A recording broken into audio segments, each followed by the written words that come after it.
সারা পৃথিবীতে একটা জরিপ চালায় দেখেন, আহলে হাদিস নিজেকে দাবি করে অথচ কোনো একটা মাজার এসে সেজদা দেয়। পৃথিবীর কোথাও আছে? আমি নাই বলবো না, বা আছে বলবো না।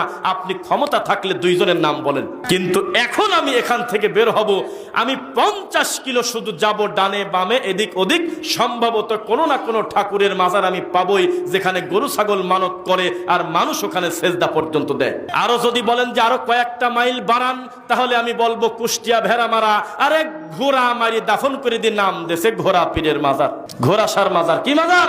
ঘোড়াসার মাজার, কুত্তাসার মাজার, বদনাসার মাজার, শিকল বাবার মাজার, কত মাজারের তার শেষ নাই। একটা মাজার উঁচু করে কোনো আহলে হাদিস করে নাই, তোমরাই করেছো। প্রিয় দর্শকবৃন্দ ও শ্রোতাবৃন্দ, এই ভিডিওটি দেখলেন যে শয়তানের এক কর্মচারী, সে বলতেছে যে এক কথায় আউলিয়াদের মাজারকে নিয়ে বিভিন্ন রকমের কথা বলতেছে, আউলিয়াদের মাজারদেরকে নিয়ে বিভিন্ন রকমের কথা বলতেছে।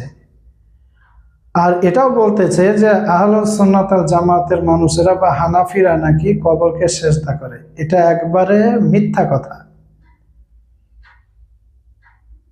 এই আহলে সুন্নাত ওয়াল জামাতের কোনো আলিম বা কোনো শিক্ষিত মানুষ তারা জীবনে কোনোদিন কবরকে সিজদা করে না। তারা কবর থেকে 4 হাত 2 হাত 5 হাত দূরে থেকে কবর জিয়ারত করে থাকে।